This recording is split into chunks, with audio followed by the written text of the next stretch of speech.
আজকে আমি তোমাদের সঙ্গে শেয়ার করছি আমার ফেভারিট ফ্রাইড রাইস। তো চলো পুরো রান্নাটা আমি কিভাবে করেছি আজকে তোমাদের সঙ্গে সেটা শেয়ার করব। তো চলো পুরো ভিডিওটা দেখতে থাকো। প্রথমে আমি এখানটায় কিছু ভেজিটেবল কেটে নিয়েছি। আমি এখানটায় রেড, গ্রিন আর ইয়েলো ক্যাপসিকামকে একভাবে কেটে নিয়েছি, আর বিনস কুচি আর গাজর কুচি।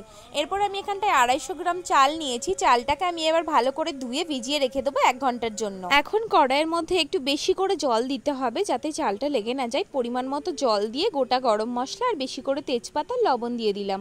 এরপর 250 গ্রাম চাল, যেটা আমি আগে থেকে ধুয়ে ভিজিয়ে রেখেছিলাম, সেটাকে এবার ওই কড়াইয়ের মধ্যে দিয়ে দিলাম। এবার এর মধ্যে জলের পরিমাণটা একটু কম ছিল বলে আমি একটু জলও অ্যাড করেছি। এবার এটাকে ব্যাস 10 থেকে 15 মিনিট সেদ্ধ করে নিলেই হয়ে যাবে। আমি একটু নাড়িয়ে দেখলাম যে হয়ে গেছে কিনা। তোমরাও মাঝে মধ্যে নাড়িয়ে চেক করে নিও যাতে নিচে দিয়ে লেগে না যায়, ওভার কুকড না হয়ে যায়। তো দেখলাম যে আরেকটু হবে। তো হ্যাঁ, আরেকটু হয়ে যাওয়ার পরে আমাদের চালটা একদম রেডি। এখন এটাকে আমি একটা ছাঁকনির সাহায্যে ছেঁকে নেব। ছেঁকে আমি বড় একটা পাত্রের মধ্যে একটু ঠান্ডা করতে দেবো, মানে একটু আলগা করে রেখে দেবো যাতে চালটা গায়ে গায়ে লেগে না যায়।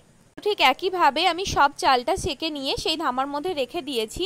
এবার হচ্ছে ফ্রাইড রাইসের মেইন পর্যায়ে আমি চলে যাব।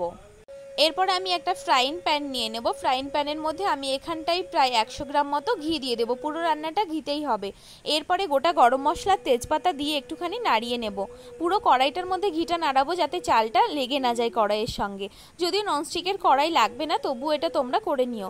তারপর যে আগে থেকে গাজর কুচি করে রেখেছিলাম, সেই গাজর কুচিটা দিয়ে গাজরটাকে একটুখানি ভাজা ভাজা করে নিলাম।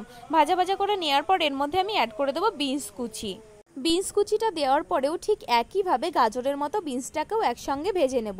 যখনই বিনসের এই একদম গ্রিন কালারটা একটুখানি বদলে যাবে, তখন এর মধ্যে আমি অ্যাড করে দেবো ক্যাপসিকাম কুচিগুলো। তো হ্যাঁ, এই যে দেখতে পাচ্ছ হয়ে গেছে। তো এখন এর মধ্যে প্রথমে আমি গ্রিন ক্যাপসিকাম দিয়ে দিলাম, এরপর ইয়েলো ক্যাপসিকাম, এরপরে রেড ক্যাপসিকাম। জানো তো এর মধ্যে মটরশুঁটি দিলেও ভালো লাগে, কিন্তু অফ সিজন এখন আর মটরশুঁটি পাওয়া যাচ্ছে না বলে আমি অ্যাড করতে পারিনি। জানো তো ফ্রাইড রাইসের মধ্যে তুমি যত কালারফুল করবে না, ফ্রাইড রাইসটা খেতে ততটা সুন্দর লাগবে, দেখতেও ততটাই সুন্দর লাগবে। তো হ্যাঁ, এখন সবগুলোকে ভালো করে গল্প করতে করতে আমি নাড়িয়ে চাড়িয়ে একটু ভাজা ভাজা করে নিলাম। তারপর পরিমাণ মতো লবণ, পরিমাণ মতো চিনি দিলাম। আমি এখানটায় ছোট বাটির 2 বাটি মতো চিনি দিয়েছি 250 গ্রাম চালের জন্য। তারপর চিনিটাকে এর সঙ্গে ভালো করে মিশিয়ে একদম মেল্ট করে নেব যাতে চিনিটা দলা দলা না হয়ে যায়। আর চিনিটা দেওয়ার পরে না অনবরত নাড়তে থাকতে হবে যাতে নিচে দিয়ে লেগে না যায়। তো দেখতে পাচ্ছ চিনিটা মেল্ট হয়ে গেছে।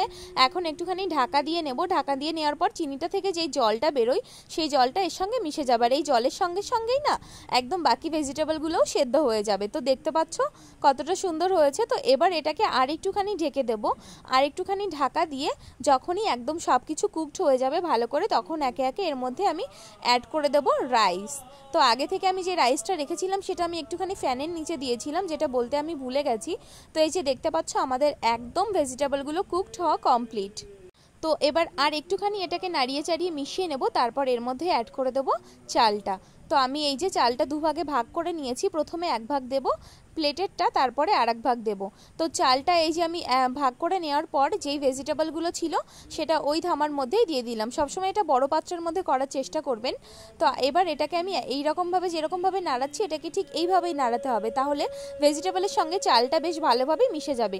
আর আলাদা করে যেই প্লেটের মধ্যে ভাতটা রেখেছিলাম সেটাও এবার এর ওপর দিয়ে দেবো, ঠিক বিরিয়ানি যেরকম লেয়ার হয় সেই রকমভাবে। পরে বাকি যেই ভেজিটেবলগুলো ছিল সেগুলোও এর মধ্যে দিয়ে দেবো। আর জানো তো ভেজিটেবলগুলো এইভাবে দিলে না খেতেও অসাধারণ হয়, সব কিছু একসঙ্গে ভালোভাবে মিশে যায়। এবং এর মধ্যে লবণ এবং চিনির পরিমাণটা একসঙ্গে মিশে গেলে রাইসটা খেতেও জাস্ট অসাধারণ হয়।